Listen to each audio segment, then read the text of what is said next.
falar agora o que aconteceu antes e depois desse evento aí que a gente citou, desses meses, né, de maio a outubro de 1917, né, de 1915 e 1916, em algumas datas não determinadas, a Lúcia ela afirma que ela teve contato com um anjo. Então surge uma história antes da história de Fátima. Né?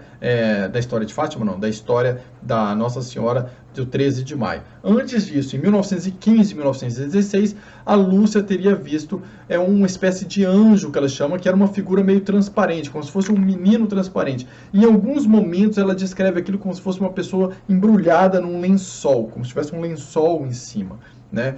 Então, até que a gente chega do dia 7 de fevereiro de 1917, quando um grupo espírita de Lisboa, que era liderado por um médium chamado Carlos Calderon, né, eles anunciaram que receberam uma mensagem, em sua forma escrita, né, de psicografia, e que essa mensagem, onde se lia essa mensagem? Na data de 13 de maio, será uma grande alegria para os bons espíritas de todo o mundo. Né? Isso estava assinado como Estela Matutina. Né? Então, foi como se fosse um anúncio do que ia acontecer. E eles publicaram isso com o título da notícia no jornal 13/5/17, ou seja, 13 de maio de 1917. Né? Então, esse foi o título. Só que eles soltaram várias outras notícias com esse título também, 13/5/1917. Então, outros jornais soltaram outras notícias falando que a guerra iria acabar. Né? Outros jornais falaram que aconteceria um evento muito importante no dia 13 de maio, que uma coisa maravilhosa iria acontecer. Então, o que a gente percebe? Primeiro, que antes do evento do dia 13 de maio de 1917 acontecer, a Lúcia já tinha tido contato com um anjo, que era diferente, na região algumas vezes, e os centros espíritas de Portugal estavam publicando nos jornais notícias anunciando que algo aconteceria no dia 13 de maio de 1917. Então quer dizer que o que aconteceu foi totalmente espírita. Não sabemos, gente. Pode ser que eles tenham canalizado uma mensagem dos seres, né? E esses canalizados divulgaram pela crença deles ali como sendo espírita, e o fenômeno aconteceu efetivamente no dia 13 de maio, né, uma confirmação. Eu coloco aí para vocês também poderem ver algumas notícias que eu consegui dos jornais da época. Vocês se lembram quando eu falei que a Lúcia era que conversava mais com a Nossa Senhora, né, que conversava com ela sem abrir os lábios, e as outras duas crianças, uma entendia mais ou menos, a outra não, mas que todos entendiam, até as outras pessoas, um zumbido de abelha.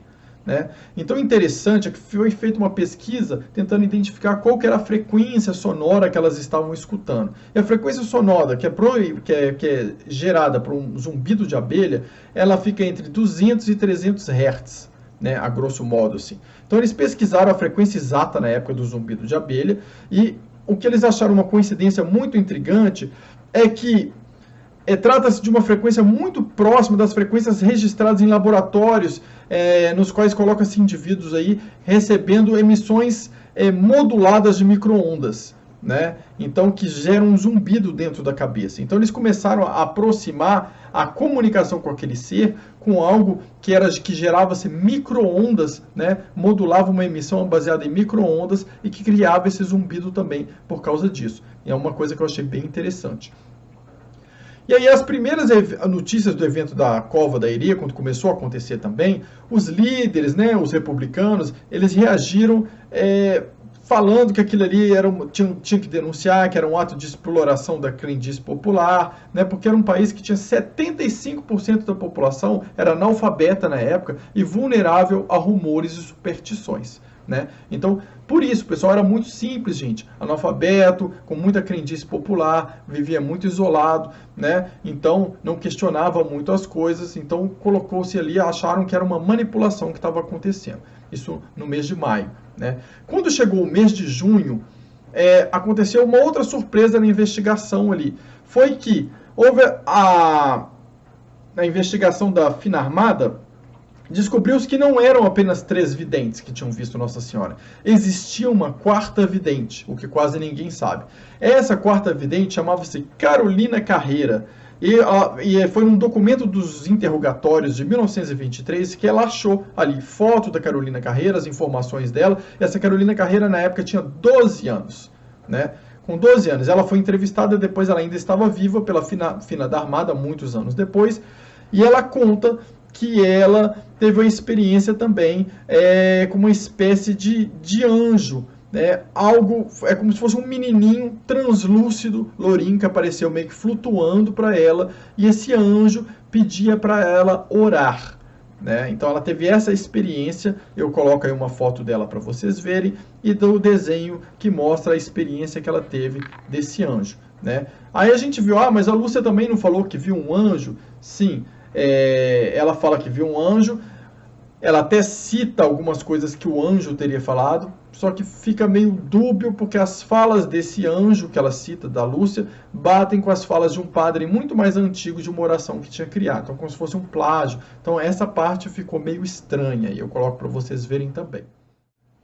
No dia 13 de julho, né, a entidade, no encontro com os 3 pastores, né, quando encontra com eles, revela o primeiro segredo.